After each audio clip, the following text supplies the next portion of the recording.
नमस्कार दोस्तों, स्वागत है आपका आपके अपने चैनल ट्रिकी ट्रिक्स में और मैं हूं सारिका। तो आज की इंपॉर्टेंट वीडियो होगी पिट्स इंडिया एक्ट के ऊपर।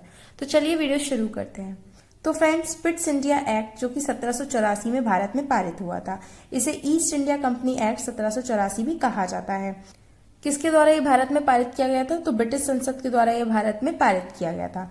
किसके लिए था? कंपनी के लिए, ना कि भारतीयों के लिए। जब यह एक्ट भारत में पारित हुआ उस समय ब्रिटेन के प्रधानमंत्री विलियम पिट थे, जो कि मात्र 21 वर्ष की उम्र में ही ब्रिटेन के प्रधानमंत्री बन गए थे, जो कि काफी यंग एज थी, इसीलिए इन्हें पिट द यंगर के नाम से भी बुलाया जाता है। विलियम पिट की संसद में ये बिल पारित हुआ था, इसीलिए इसे इन्हीं के नाम पर पिट्स इंडिया एक्ट कहा जाता है। यह एक्ट क्यों लाया गया था? तो 1773 के रेगुलेटिंग एक्ट, जिसको कंपनी के कार्यों को रेगुलेट करने के लिए लाया गया था, उसमें कुछ खामियां रह गई थी, कुछ दोष रह गए थे, जिन्हें दूर करने के लिए यह एक्ट पिट्स इंडिया एक्ट लाया गया। क्या प्रभाव पड़ा इस एक्ट के आने के बाद भारत पर? तो भारत में दोहरे शासन या नियंत्रण की व्यवस्था स्थापित हो गई। पहला था कंपनी का शासन, जो कि चल ही रहा था। उसके बाद जब कंपनी ने राजनीतिक कार्य करने शुरू कर दिए, तब इस एक्ट के तहत भारत में ब्रिटिश सरकार का शासन भी चलने लगा। तो द्वैत शासन की स्थापना हो गई थी भारत में। ठीक है, कब तक ये प्रभावी रहा? तो भारत में 1858 तक ये एक्ट प्रभावी रहता है।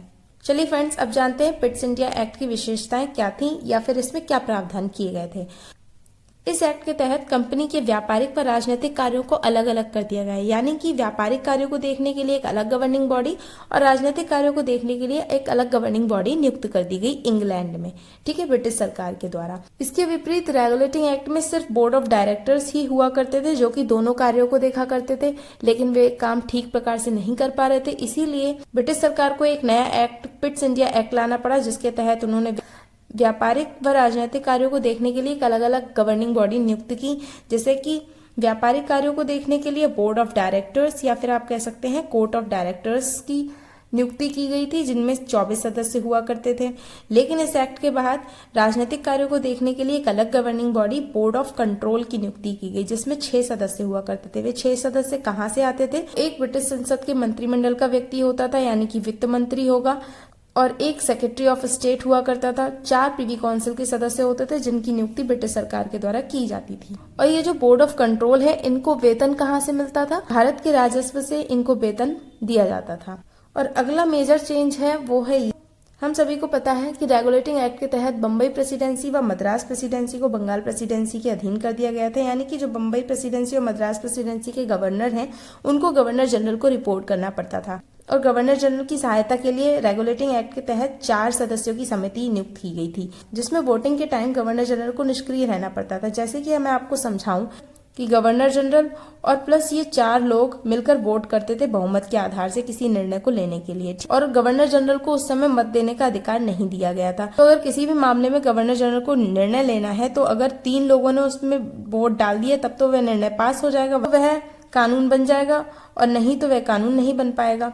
ठीक है, तो इसमें गवर्नर जनरल निष्क्रिय रहता था। इसीलिए इन्होंने इस एक्ट के तहत गवर्नर जनरल की जो कार्यकारिणी समिति थी, उसमें सदस्यों की संख्या 4 से घटाकर 3 कर दी और गवर्नर जनरल को वोट देने का अधिकार दे दिया, जिससे कि अगर गवर्नर जनरल चाहे तो किसी भी मामले में अगर गवर्नर जनरल को निर्णय देना होगा, तो इसकी सदस्य समिति में से एक व्यक्ति की अनुमति भी काफी है उसको पास कराने के लिए, क्योंकि गवर्नर जनरल के पास भी वोट देने का अधिकार है। तो एक वोट इसका, एक वोट इसका, अगर इन दोनों ने वोट नहीं भी दिया तो गवर्नर जनरल अपनी वीटो पावर का यूज करके उस निर्णय को कर सकता है। रेगुलेटिंग एक्ट में वीटो शक्ति भी नहीं दी गई थी और मत देने का अधिकार भी नहीं दिया गया था, जबकि पिट्स इंडिया एक्ट में सदस्यों की संख्या 3 कर दी गई और मत देने का अधिकार दिया और वीटो शक्ति भी गवर्नर जनरल के पास हो गई। तो गवर्नर जनरल की पावर्स को बढ़ा दिया गया इस एक्ट के तहत। ठीक है, और जो गवर्नर थे, इनकी सहायता के लिए भी 3-3 सदस्यों की काउंसिल नियुक्त कर दी गई, जिनमें एक सदस्य राजा की सेना का कमांडर इन चीफ हुआ करता था। अगला प्रावधान था कि गवर्नर और गवर्नर जनरल की नियुक्ति भारत में कौन करेगा? तो बोर्ड ऑफ डायरेक्टर्स करेंगे। किसकी अनुमति पर? ब्रिटिश सरकार की अनुमति पर। ये नहीं कि अपने आप से करेंगे, ब्रिटिश सरकार से अनुमति लेंगे। अगर वे अनुमति देंगे तो गवर्नर जनरल और गवर्नर की नियुक्ति बोर्ड ऑफ डायरेक्टर्स भारत में करेंगे। लेकिन गवर्नर व गवर्नर जनरल को ब्रिटेन में वापस बुलाने का अधिकार किसको दिया गया था? तो ब्रिटिश सरकार को, यानी कि ब्रिटिश क्राउन को यह अधिकार प्राप्त था। अगला मेजर प्रावधान ये था कि गवर्नर जनरल और उसकी जो काउंसिल थी 3 सदस्यों की, वे भारत में युद्ध व संधि तभी कर सकती थी जब उन्हें बोर्ड ऑफ कंट्रोल की अनुमति प्राप्त हो जाए। अगर बोर्ड ऑफ कंट्रोल ना चाहे तो गवर्नर जनरल और उसकी काउंसिल भारत में युद्ध व संधि नहीं कर सकती। इस एक्ट के तहत पहली बार ईस्ट इंडिया कंपनी द्वारा विजित क्षेत्रों को ब्रिटिश अधिकृत भारतीय प्रदेश कहा गया। यानी कि भारत में जो भी क्षेत्र कंपनी ने जीते थे उनको इस एक्ट के तहत ब्रिटिश अधिकृत भारतीय प्रदेश कहा जाने लगा है। यानी कि वो जो कंपनी द्वारा विजित क्षेत्र थे उनमें अब ब्रिटेन का शासन चलेगा। इसके बाद है, इस अधिनियम में एक घोषणा की गई कि भारत में राज्य और विजय की योजनाओं को चलाना ब्रिटिश राष्ट्र की नीति और मान व इच्छा के विरुद्ध है। अर्थात यदि ब्रिटिश सरकार चाहे तभी वे विजय की योजनाओं को चला सकती है और राज्य में विस्तार कर सकती है भारत के। अगर वे ना चाहे तो कोई भी ऐसा नहीं कर सकता।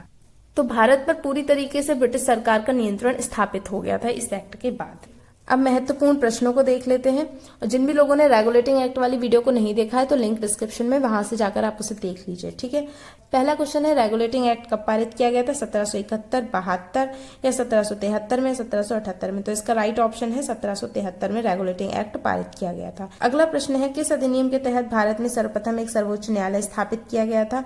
रेगुलेटिंग एक्ट 1773, भारतीय परिषद अधिनियम 1861, भारत सरकार अधिनियम 1935, भारतीय संविधान 1950। तो इसका सही उत्तर है रेगुलेटिंग एक्ट 1773 के तहत भारत के कलकत्ता में एक सुप्रीम कोर्ट की स्थापना की गई थी, जिसके प्रथम मुख्य न्यायाधीश थे एलिजा इम्पे।